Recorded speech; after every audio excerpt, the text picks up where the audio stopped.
গুনাহ মানুষকে নিজের পরিণতি, নিজের গন্তব্য, নিজের আখিরাত ভুলায় দেয়।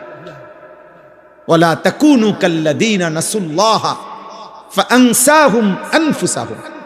কোরআনুল কারীম আল্লাহ বলছে, হে ঈমানদার, আল্লাহকে ভুলে যেও না এত বেশি পরিমাণ, একদিন আল্লাহ তোমার নিজের পরিচয়, নিজের আখিরাত তোমার থেকে, কলিজার থেকে ভুলাইয়া দিন। সেদিন আর তোমার মনেও পড়বে না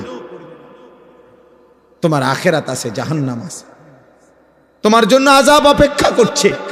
এইটা যদি দিল থেকে সরে যায়, তাহলে ওই মানুষের জীবনে এটা সবচেয়ে বড় দুর্ভাগ্য। এইবার আর সে কুল কিনারা পায় না, এবার আর সে ফিরতে পারে না, এবার আর কেউ তাকে টেনে ধরে না, কারণ আল্লাহ তো তারে অভিশপ্ত করে দিয়েছে।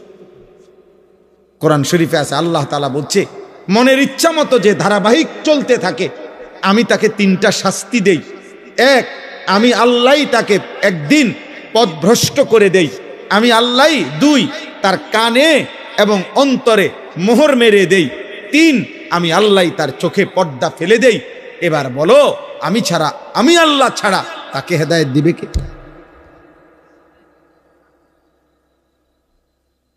এজন্য মূলত তো বক্তা বলেন, ওয়াইজ বলেন, ইমাম বলেন, পীর বলেন, বুজুর্গ বলেন, আউলিয়া বলেন, সাহাবা বলেন, এমনকি নবী বলেন, এমনকি সাইয়্যিদুল আম্বিয়া, আমাদের নবী, আখিরি নবী, শ্রেষ্ঠতম নবী, সমস্ত নবী, রসুল, আউলিয়া, পীর, বুজুর্গ, উলামা, কারো হাতে চূড়ান্ত হেদায়েত নাই।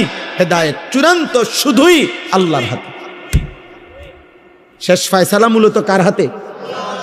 আল্লাহর হাতে। বিষয়টা বড় সাংঘাতিক। যাররা পরিমাণ, 100 পরিমাণ স্বজন প্রীতি করার কোন সিস্টেমে নাই, কারণ বিষয়টা মাখলুকের হাতে না, কোন সৃষ্টির, সেই সৃষ্টি যত দামি হোক ওনার হাতে। 12 বৎসর বয়স থেকে 50 বছর নবীজির, এই 38 বছর এক টানা আবু তালেব নবীজির অভিভাবক ছিল, নবীজিকে আগলাইয়া রাখছে, আদর করছে। নবীজি সাল্লাল্লাহু আলাইহি সাল্লামের বয়স যখন 12, তখন আব্দুল মুত্তালিব আবু তালেবের হাতে নবীজিকে তুলে দিয়ে গেছে। আর নবী সাল্লাল্লাহু আলাইহি সাল্লামের বয়স যখন 50, তখন আবু তালেবের ইন্তেকাল হয়েছে। তাহলে মোট 38 বছর। 38 বছর নবীকে যে আগলাইয়া রাখছে, কিন্তু আল্লাহ তাআলা বলছে, বন্ধু, ঈমান আমি দেব না, হেদায়েত দেব না। তো নবী সাল্লাল্লাহু আলাইহি সাল্লাম মৃত্যুর দিন পর্যন্ত অজরে চোখের পানি ফেলছে, চাচার হেদায়েত, চাচার কালেমা উচ্চারণ করাইতে আল্লাহর নবী অজরে কানছে। কিন্তু আল্লাহ বলছে, বন্ধু, হেদায়েত দেব না তো দেবই না, আমনে কানলো দিতাম। কি মনে করেন বিষয়টা? কিভাবে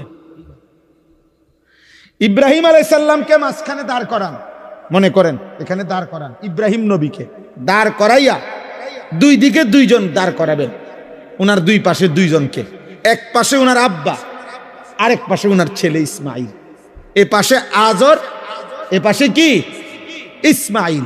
আল্লাহ মাঝখানে দাঁড়ানো কে? ইব্রাহিম। তো আল্লাহ যেন বলছে, ইব্রাহিম, এ আপনার কথায় ঈমান আনবে না, ঈমান আনবে। তো ফলে আপনি ইব্রাহিমই, কিন্তু বাপ আপনি লক্ষবার বলার পরেও আজর কি আনে নাই? ঈমান আনে নাই। কিন্তু 8 বছরের বাচ্চা, 10 বছরের বাচ্চা আপনার ইসমাইল, সে কিন্তু আপনার কথা বলার সাথে সাথেই আল্লাহকেও চিনছে, কোরবানি করতে রাজি হয়ে গেছে। তাহলে ফয়সালা কার? ওনার হাতে হইলে তো দুজনে কি হইতো? ইমানদার হইতো না দুজন? ইব্রাহিম আলাইহিস সালামের সামনেই তো দুজন। তো বাপে কেন ইমানদার হলো না, পুতে কেন ইমানদার? ফয়সালা কার? এটা গুরুত্বপূর্ণ। এজন্য ছেলেরা, বাবারা, হেদায়েত, ঈমান, সেজদা, কালিমা, আল্লাহর বন্দেগী, খোদার কসম, এটা ভিন্ন জিনিস। আরে ভাত, পেশাব, পায়খানা আর ঘুম আর দুনিয়া ভোগ করা, এটা নরমাল জিনিস, এটা আহামরি কিছুই না। এটা আমি প্রত্যেক দিন সারাটা জীবন বলি, সারা বছর বলি, এটা কোনো বিষয়ই না। এটা তো আল্লাহ তাআলা মানুষ গরু ছাগল সবাইকে দেয়, পাগল মাতাল সবাই রে খাওয়ায়, মুসলমান হিন্দু বৌদ্ধ ইয়াহুদি খ্রিস্টান কাফের বেঈমান সবাইকে খাওয়ায়। এটা তো কিচ্ছু না।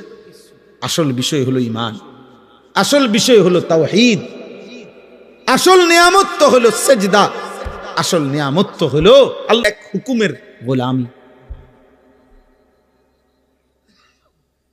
আল্লাহ তাআলা আমাদেরকে বুঝার তৌফিক দান করেন। তো নবী সাল্লাল্লাহু আলাইহি ওয়াসাল্লাম যখনই কালেমার দাওয়াত দিতেন তো আযাবের কথা বলতেন, বারবার বলতেন যে হে আমার জাতি, নূহ আলাইহিস সালামের জাতি আল্লাহর নাফরমানি করেছে, আল্লাহ আযাব দিয়ে ধ্বংস করে দিছে। লূত আলাইহিস সালামের জাতি আল্লাহর নাফরমানি করেছে, আল্লাহ আযাব দিয়ে ধ্বংস করে দিছে।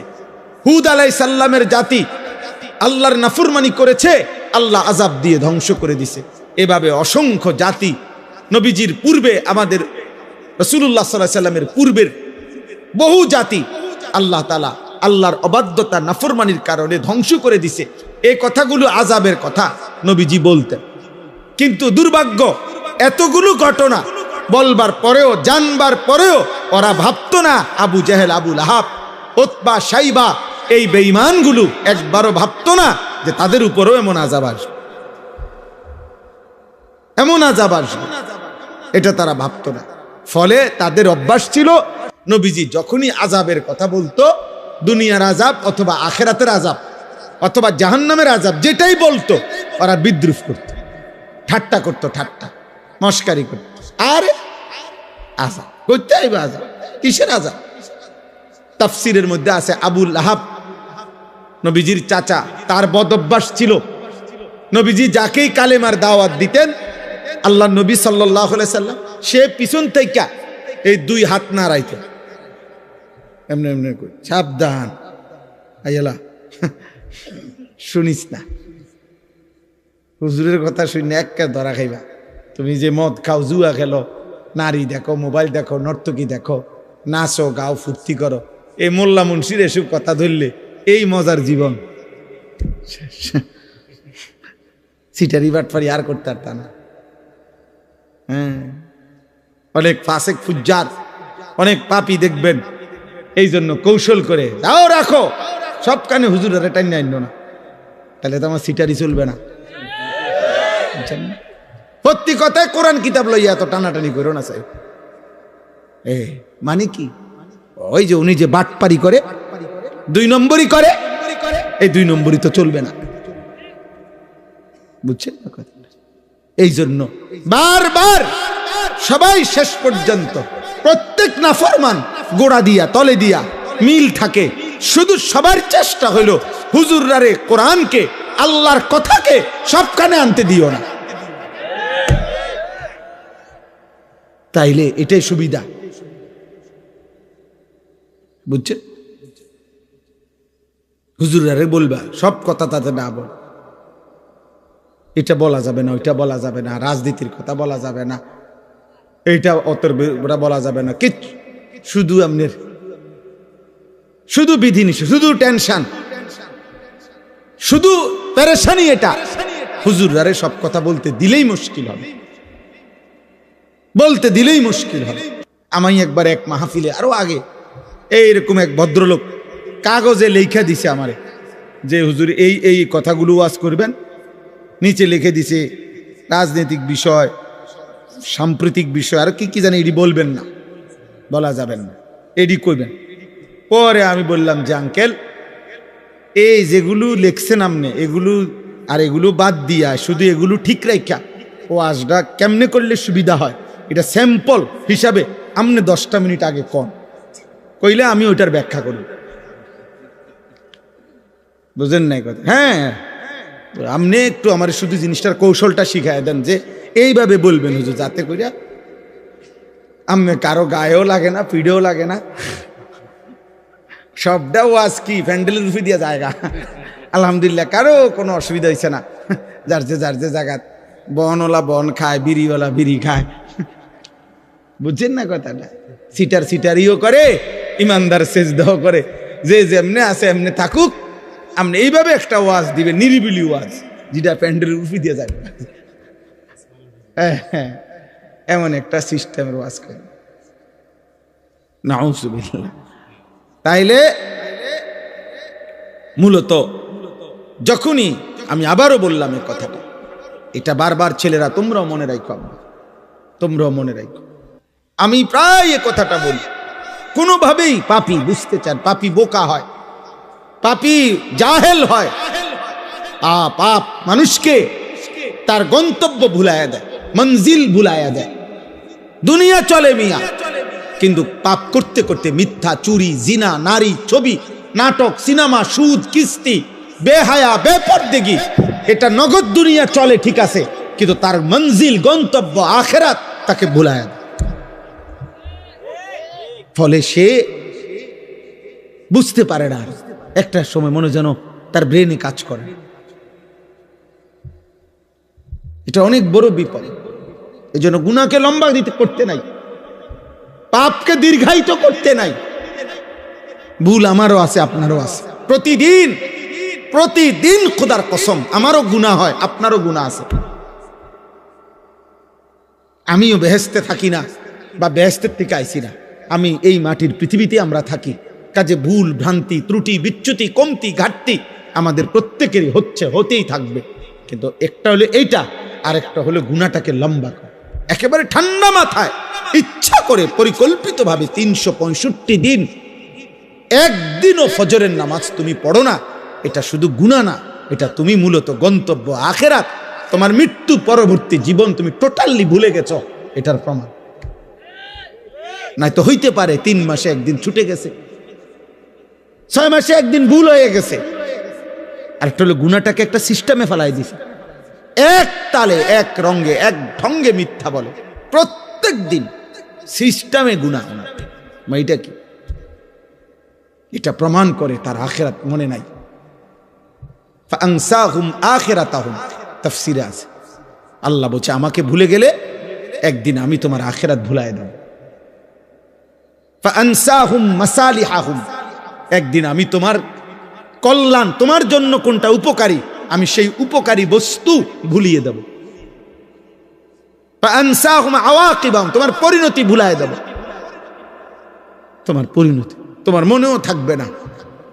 আখিরাত, আখিরাত। বয়স্ক মানুষ কথাবার্তা নাফরমানির মধ্যে ডুবা, কোনো চিন্তাও নাই, চেহারা সুরতের মধ্যে কোনো ভাঁজও নাই। এই যে এতগুলো টাকা কিস্তিতে নিছে, এটা যে গুনাহ ওনার চেহারা দেখলে বোঝাও যায়।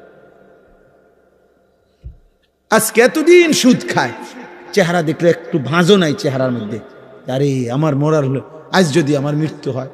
কালকে রাত্রে 2:30 বাজে আমি ওই নাজিরা বাজার, আমাদের ক্যান্টনমেন্ট ইউটার্ন, মাহবুব ভাই ইউটার্নে ঘুরতেছি আমি মাত্র, গাড়িটা ঘুরবে, ইউটার্ন নিবে, দেখি একটা লোক মোটরসাইকেল অ্যাক্সিডেন্ট, লাশটা লম্বা পড়ে আছে, হেলমেট মাথায়, পুলিশ দাঁড়ায় আছে। এক নজর তাকায় দেখলাম খোঁচা খোঁচা দাড়িও আছে মুখটার মধ্যে। হায়, এ মানুষটার গন্তব্যে কোথাও যাচ্ছে, শুধু ইউটার্নটা ঘুরতেছে, এই ঘুরতে সময় কোনো গাড়ি বাড়ি দিছে হয়তো। ঈদের দিন রাত্রে আমাদের পদ্মার বাজার বিশ্ব রোড, ট্রেন, রাত্রিবেলা বাস বাড়ি দিছে লাইনম্যান, একজন লাইনম্যানের একটু খামখেয়ালিয়ে বাসটা উড়ে ফেলছে, চলন্ত ট্রেন। আহা, কেউ জানে না, অনিশ্চিত এক হায়াত, অনিশ্চিত এক জীবন নিয়ে আমরা উল্লাস করছি। আর যদি নিশ্চয়তা পাইতা যুবক, তুই কি করতি? হায় হায়, যদি নিশ্চয়তা দিত লিখিত কাগজ, 200 বছরের আগে তোর মৃত্যু হবে না, তা আমার মনে সে দুনিয়াটারই জাহান্নাম বানায়।